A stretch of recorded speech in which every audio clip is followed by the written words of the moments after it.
আজকে আমি আসছি রাজশাহী কেশরহাট একটা বিয়ের প্রোগ্রামে। আর আজকের ভিডিওতে আমি আপনাদেরকে দেখাবো আমি কিভাবে আসলাম এবং গায়ে হলুদে কি কি হলো সবকিছু আজকে আপনাদের সঙ্গে তুলে ধরার চেষ্টা করব। সো চলুন আজকে ভিডিওটি শুরু করা যাক। আপু, আপনার তো কালকে বিয়ে, তাই না?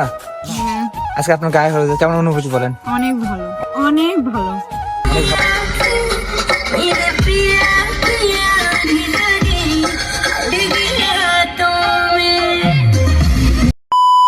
হ্যালো এভরিওয়ান, আসসালামু আলাইকুম। কি অবস্থা সবার, কেমন আছেন সবাই? সো গাইস, আজকে বের হয়ে পড়ছি রাজশাহী কেশরহাটে যাওয়ার উদ্দেশ্যে। সেখানে একটি বিয়ের প্রোগ্রাম আছে, সেখানে আমি যাব। এই জন্য আমি সরাসরি চলে আসি রাজশাহী রেলগেট। এখানে এসে সিএনজি করে সরাসরি চলে আসি কেশরহাট বাজারে। আর এখান থেকে নেমে অটোতে করে আমি যাব সেই প্রোগ্রামে। যেহেতু এই প্রোগ্রামটা হচ্ছে গ্রামে আর আমি গ্রাম চিনি না, এই জন্য আমি মোড়ে এসে দাঁড়াইছিলাম। আমাকে এসে রিসিভ করে নিয়ে যাওয়া হয় সেই বাড়িতে। আর বাড়িতে আসার পর গাইস একটু রেস্ট নেওয়ার পর আমাকে নাস্তা দেয়, চা, বিস্কুট, চানাচুর এন্ড এগুলো খাওয়ার পর আমি সরাসরি কাজে লেগে পড়ি, কারণ আমার আসতে একটু দেরি হয়ে গিয়েছিল। এই জন্য আর বেশি দেরি না করে সরাসরি কাজে চলে আসি। আর গাইস আপনাদেরকে বলাই হয়নি, আজকে যে ইভেন্টটা এটা হচ্ছে একটা হিন্দুর ইভেন্ট। এই জন্য প্রথমে পূজা একটা দিল, তারা কি জানো আমি সেটা জানি না। সেখান থেকে সরাসরি চলে আসি আমি ভেন্যুতে। এখানে এসে আমি আমার লাইটিং সেট আপ রেডি করতেছিলাম, কারণ গাইস আমি এখানে একাই আসছি, আমার সাথে কেউ আসেনি, আমি একাই আসছি। আর আমি যেই টিমের সাথে কাজ করতেছি তারা কেউ আসেনি, তারা কালকে সরাসরি বিয়েতে আসবে, আমাকে একাই পাঠিয়ে দিয়েছে। এই জন্য এখানে আমি একাই কাজ করতেছি, একাই পুরো ইভেন্টটা কভার করতেছি আজকে আমি। যেহেতু আমি একাই কাজ করতেছি এই জন্য খুব ভালোভাবে এবং খুব দেখে শুনে আমাকে কাজ করতে হচ্ছে। আর আমি চেষ্টা করতেছি খুব ভালোভাবে কাজ করে। এন্ড এখান থেকে খুব সুন্দর সুন্দর পিক নিয়েছি গাইস। এগুলো যখন আমাদের পেজে আপলোড হবে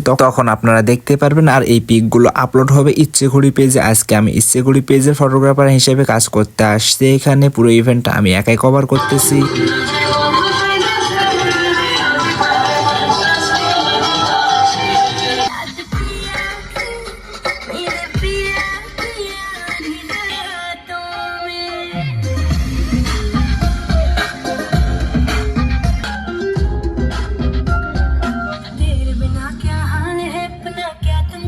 আপু, আপনার তো কালকে বিয়ে, তাই না?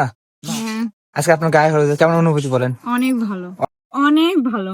অনেক ভালো লাগতেছে। হ্যাঁ, তাহলে তো আপনার শুভ দিন চলে আসতেছে কালকে। হ্যাঁ। যাই হোক গাইস, এই যে আপুর বিয়ে, এই যে আমাদের কনে, উনি কনের বৌদি। বৌদি। আচ্ছা বৌদি, এটা এটা কনে আর ওইটা শত্রু। যাই হোক এই হচ্ছে বিষয়। যাই হোক গাইস, আজকে ভিডিওটি এই পর্যন্তই। ভিডিওটি কেমন লাগলো অবশ্যই কমেন্ট করে জানাবেন। আর আপুর জন্য সবাই দোয়া করবেন, তাদের সংসার জীবন যেন খুবই ভালো হয়। এখনো বিয়ে হয়নি, কালকে হবে। কালকে ভিডিও আপলোড হবে, কালকে বিয়ের লোক তো আবার আসবে। সো এই হচ্ছে বিষয়, সবাই আপুর জন্য দোয়া করবেন। আর সবাই ভালো থাকুন, সুস্থ থাকুন। আল্লাহ হাফিজ।